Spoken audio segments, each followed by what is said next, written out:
और ब्रेक के बाद रुक कर रहे अगली खबर का। लखनऊ में सीएम योगी ने मेरी माटी मेरा देश कार्यक्रम का शुभारंभ किया। यह कार्यक्रम आगामी 15 अगस्त तक मनाया जाएगा। वहीं दूसरी ओर काकोरी रेल एक्शन दिवस को भी मनाया। इस अवसर पर राष्ट्रभक्ति से परिपूर्ण सांस्कृतिक आयोजन और प्रभात फेरियां, नुक्कड़ नाटक का भी आयोजन किया गया। इस दौरान सीएम योगी ने कहा कि भारत 2047 तक आत्मनिर्भर और विकसित राष्ट्र बनाने के लिए संकल्प को साकार करेगा। आज ही के दिन 1942 में भारत छोड़ो आंदोलन शुरू हुआ था। पीएम मोदी के आह्वान पर मेरी माटी मेरा देश अभियान का शुभारंभ भी हो गया।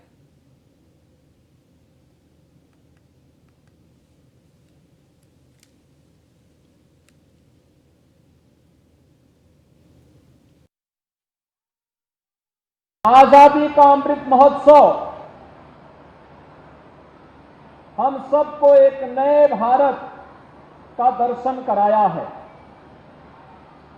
एक ऐसा भारत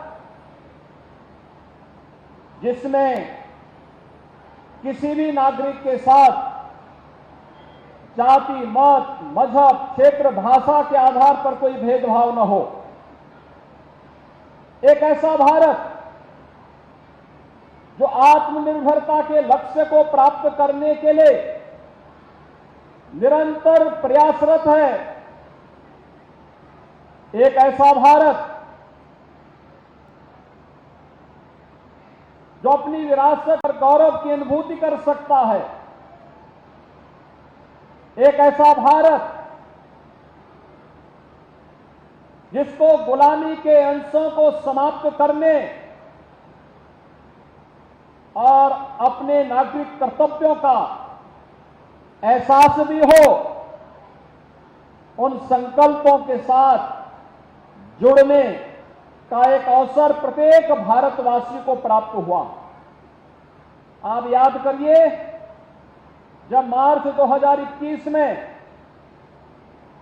प्रधानमंत्री मोदी जी ने पूरे देशवासियों का आह्वान किया था कि जब आजादी के 75 वर्ष होंगे, आजादी के इन 75 वर्षों में प्रत्येक भारतवासी के पास आत्मावलोकन करने का एक अवसर होगा।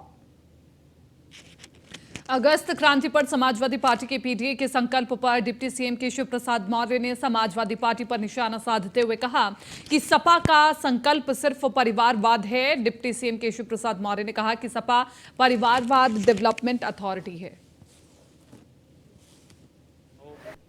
सरकार तो यही चाहती है कि सदन में बैठे हुए जो माननीय सदस्यगण हैं वो जनता के द्वारा चुने गए प्रतिनिधि हैं।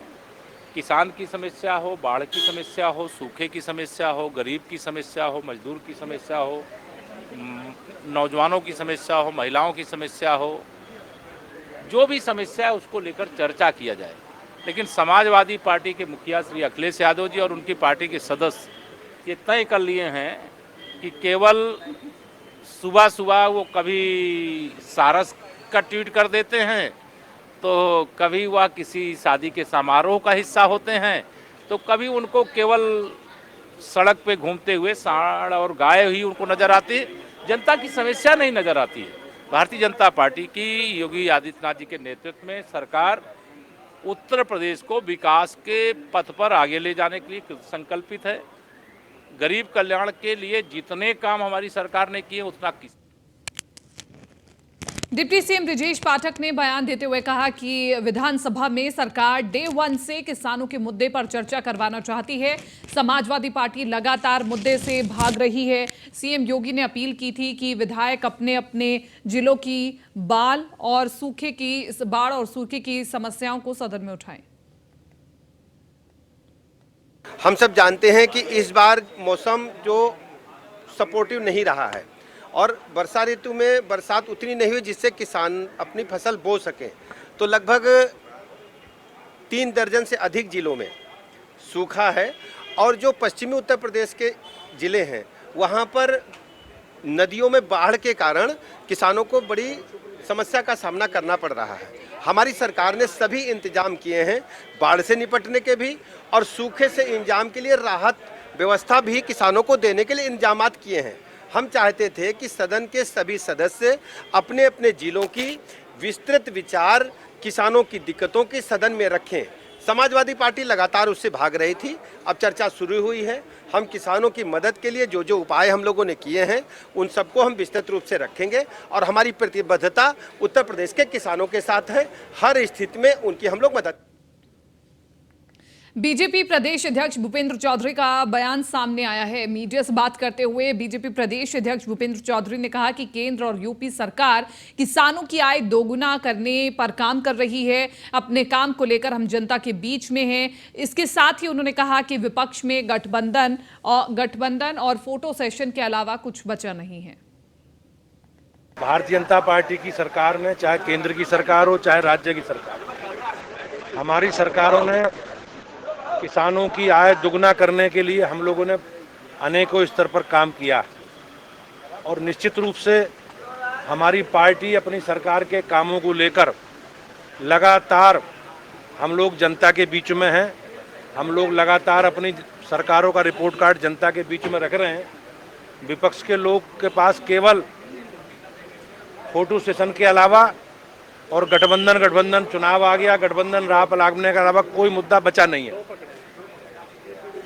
सर, आज क्रांति दिवस है। आज अमर शहीद जिन्होंने देश के लिए बलिदान किया है, हम लोग उनका स्मरण कर रहे हैं और निश्चित रूप से जो विषय उनके द्वारा आगे बढ़ाए गए हैं, जो प्रेरणा उनके बलिदान से हम लोगों को मिली है, उसको लेकर हम जनता के बीच में। धन्यवाद। भारतीय जनता पार्टी की सरकार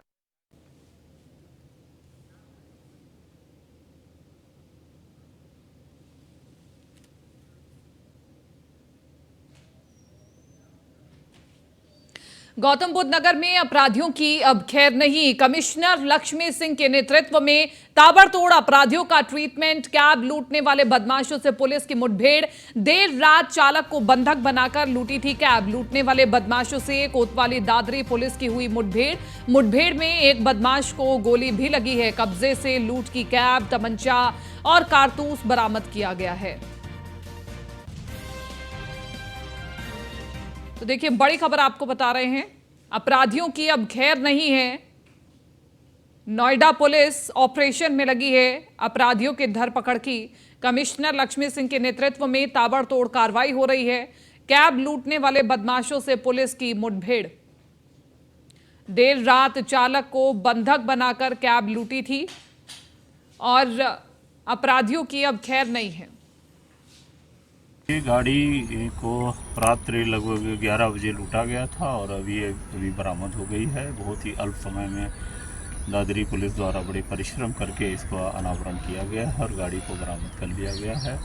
इसके लिए सीपी महोदया और डीसीपी ग्रेटर नोएडा महोदय द्वारा इस पुलिस पार्टी को 25,000 रुपये के पुरस्कार से पुरस्कृत करने की घोषणा भी की गई है।